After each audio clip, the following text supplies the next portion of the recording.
कहते हैं कोयला होए न उजला 100 मन साबुन धोए। चीन से ये उम्मीद करना कि उसकी आदत बदल जाएगी ये असंभव है। अब ईरान पर कब्जे के लिए बढ़ा चीन। इजराइल और ईरान के झगड़े में चीन ने ईरान पर कब्जे का मिशन किया शुरू, और वो भी अपने J-10 लड़ाकू विमानों के जरिए। तो वहीं दूसरी तरफ क्या भारत आ रहा है अमेरिका का एडवांस लड़ाकू विमान F-35। CDS बिपिन रावत ने क्या बयान दिया है, इसके अलावा बहुत कुछ, आइए जानते हैं इन खबरों को विस्तार से। इजराइल और ईरान के बीच तनातनी कम होने का नाम नहीं ले रही है, बल्कि दिन प्रतिदिन बढ़ती ही जा रही है। इस आर्टिकल को देखिए जिसमें इजराइल ने एक हमला करने के बाद दूसरी बार सीना ठोककर ये कह दिया है कि ईरान के परमाणु कार्यक्रम को बर्बाद करने के लिए इजराइल किसी भी हद तक गुजर जाएगा। वैसे इसके लिए खुद ईरान भी जिम्मेदार बन रहा है। दरअसल इस वक्त ईरान और अमेरिका में बातचीत होनी है वियना में, ताकि ईरान वापस से अपने संधि पर आए और अमेरिका जो प्रतिबंध लगा चुका है ईरान के ऊपर उसको उठा ले। लेकिन जब से इजराइल ने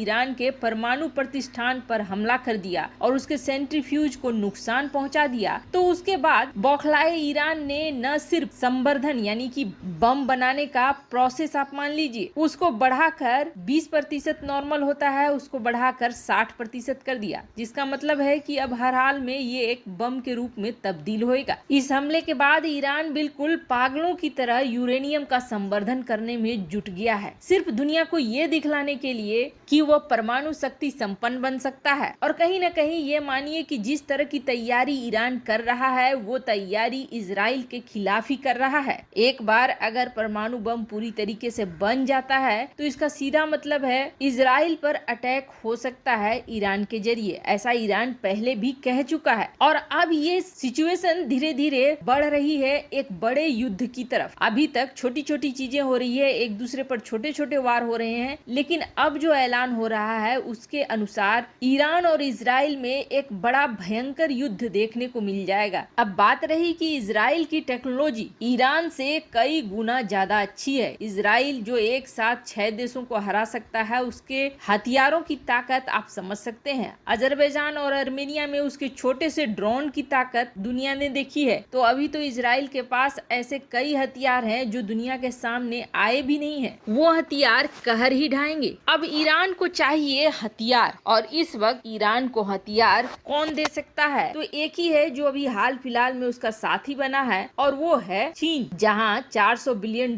के निवेश का लालच भी दे चुका है चीन, वहीं इस वक्त ईरान उसे अपना सबसे भरोसेमंद साथी समझ रहा है, या फिर यूं कहें कि ईरान के पास और कोई विकल्प नहीं है। ज्यादा से ज्यादा ताकत की चाह में ईरान अब अमेरिका के साथ संधि में वापस लौटना नहीं चाह रहा है, लेकिन ऐसे रास्ते पर चल रहा है जो उसको अंत में गर्त में ही ले जाएगा। क्योंकि बीजिंग ने जब ईरान से ये पूछा कि कौन सा लड़ाकू विमान चाहिए, तो उसने कहा J-10C, और वो भी 36। चीन का चेंगडू J-10 सिंगल इंजन वाला एक light weight multi role fighter jet है जो कि किसी भी मौसम में ऑपरेट कर सकता है। वैसे तो J-10 को खास तौर पर डिजाइन किया गया है एयर टू एयर लड़ाई के लिए, पर ये स्ट्राइक मिशन भी कर सकता है। यही वजह है कि ईरान कोशिश कर रहा है J-10 को लेने के लिए। पर अब समस्या ये आ गई है कि ईरान के पास तो पैसे नहीं है, कैश ईरान दे नहीं सकता है, जिसके बाद कैसे लेगा लड़ाकू विमानों को। अब चीन ने इसके लिए उपाय निकाला है। दरअसल अक्टूबर 2020 में संयुक्त राष्ट्र संघ का ईरान के ऊपर वो प्रतिबंध खत्म हो रहा है जिसके तहत ईरान किसी फॉरेन कंट्री से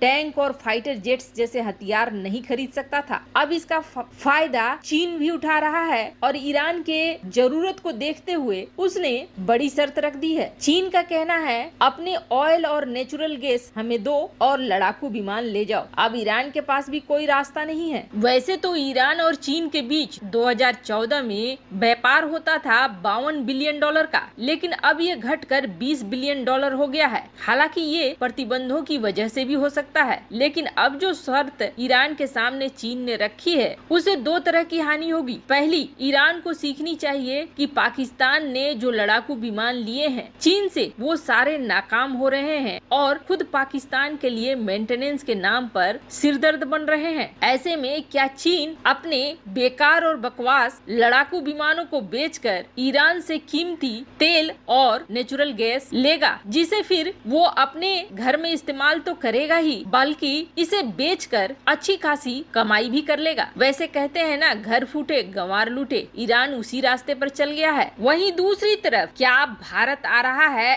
F-35 अमेरिका का एडवांस लड़ाकू जहाज। पेंटागन और लॉकहीड मार्टिन जो ये बनाती है लड़ाकू विमानों को, ये बहुत जल्दी अपने पार्टनर्स को बड़ा कर रहे हैं। मतलब पार्टनर्स की संख्या बढ़ते जा रहा है। उसका कई कारण है। एक कारण तो चीन खुद है, क्योंकि इनके पार्टनर्स को अगर आप ध्यान से देखोगे तो एक तो ग्लोबल डिमांड है इस जेट की, और दूसरा चीन की वजह से जापान, नॉर्वे, डेनमार्क ये सारे इसके नए खरीदार बनते जा रहे हैं। डेनमार्क को तो अपना पहला स्टील्थ जेट मिल भी गया, और जापान एक बड़ी डील कर रहा है, मल्टी बिलियन डॉलर की डील सिर्फ F-35 को खरीदने के लिए। अब भारत की बात करें तो भारत और अमेरिका के बीच सहयोग भी बढ़ रहा है, और दोनों को चीन को काउंटर करने के लिए एक दूसरे की मदद की भी जरूरत है। हाल ही में एरो इंडिया शो जब हुआ था तो वहां आपने देखा था B-1 बॉम्बर्स को। मीडिया रिपोर्ट्स की मांगने तो भारत ने कई बार ये इशारा दिया है कि वह F-35 स्टील्थ जेट खरीदना चाहता है। यहाँ तक कि CDS बिपिन रावत ने